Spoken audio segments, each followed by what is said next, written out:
Amis internautes, n'oubliez pas de liker, de vous abonner et de cliquer sur la note de notification pour ne rien rater.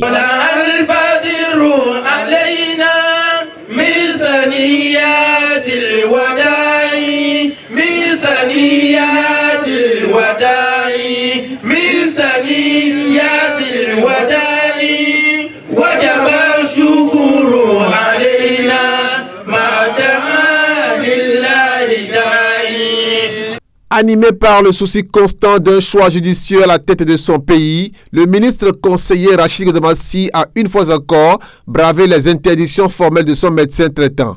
En pleine convalescence, il a pour la énième fois effectué une sortie politique ce dimanche de Pâques. C'est au palais royal de Parakou, chez le roi Akpaki Gobi Yessé, qu'il a convié les têtes couronnées, les notables, les sages, les imams de la cité de Koubourou.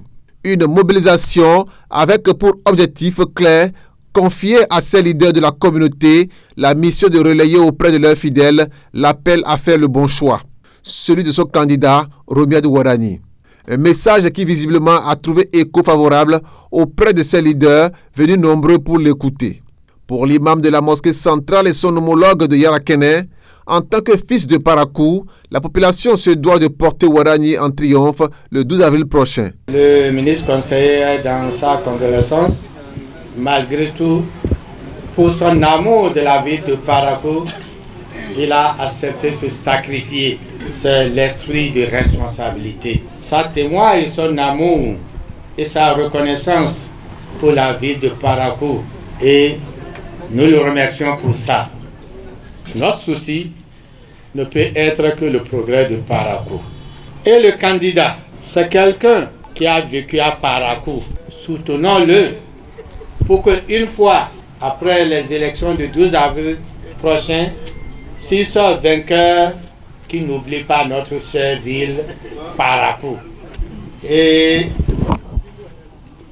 j'invite la population de Parakou à sortir massivement le 12 avril prochain pour voter pour la mouvance. Et c'est ça qui fera le bonheur de notre ville.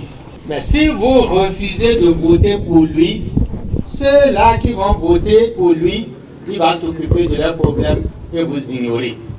Alors, la faute revient à qui? À nous-mêmes. Alors, chers frères, sortons massivement le 12 avril prochain et votons pour le duo Wadaï Talata. Ayant déjà fait des erreurs par le passé, Sa Majesté Baparapé a fait savoir qu'il serait suicidaire de commettre deux fois la même erreur.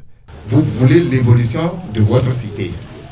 Mais si vous allez en guerre contre un président élu, ça veut dire que vous avez dit, durant tout son mandat, vous ne voulez rien du gouvernement. Parce qu'on ne peut pas être contre le gouvernement et espérer qu'il fasse des réalisations sur son territoire. Vous allez payer d'impôts. L'État va faire des prêts au nom de tout le monde. Mais les réalisations seraient pour les autres localités. Vous n'aurez rien parce que vous avez choisi de combattre le président élu. Vous avez beau avoir des députés, vous avez beau avoir des maires, vous n'aurez rien. Parce qu'un député qui n'est pas avec le gouvernement ne peut rien faire. Il ne va pas sortir son argent de sa poche pour construire la ville. Un maire qui est contre le chef de l'État ne peut rien faire.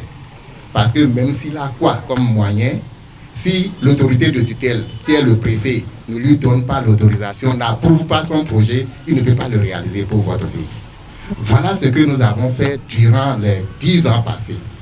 À partir de maintenant, on va se replier et on ira parler à tout moment, à tous ceux qui peuvent nous écouter, nous allons dire de mettre l'amour de la ville de Parakou au devant. Nos intérêts personnels ne peuvent pas être plus grands que les intérêts de la ville.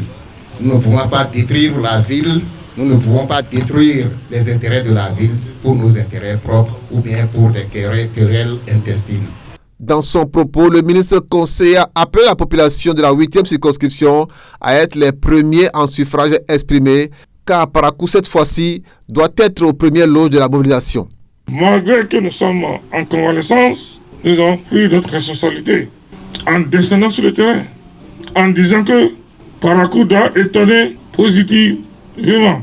Parakou devra jouer le second rôle. Et c'est pour ça que je prends ici à témoin les têtes couronnées pour que le 12 avril, Parakou bat le rôle pour que Parakou soit la tête et non la queue. Et je crois en toute humilité que nous allons annoncer la bonne nouvelle. J'ai discuté avec mon cher frère ami, le ministre Adambi, et que nous allons annoncer, juste après les élections, le taux élevé de participation, qui sera au moins à 85 ou à 90%. Inch'Allah.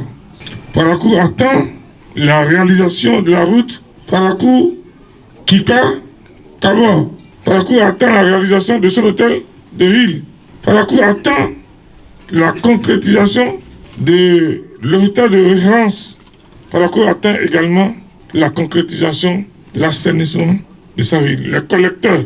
Donc, Rodaï, c'est le candidat idéal, le candidat de renouveau économique, le candidat qui va amener le Bénin à une croissance à 2 chiffres. En somme, au-delà des mots et des symboles, cet appel sonne comme un véritable test de mobilisation pour Parakou. Le rendez-vous du 12 avril prochain s'annonce ainsi décisif, où chaque voix comptera pour écrire une nouvelle page de l'histoire politique de la cité de Koubourou. Une rencontre très solennelle qui s'est achevée avec les prières et les bénédictions de Sa Majesté Gobi Yessé, le roi de Parakou.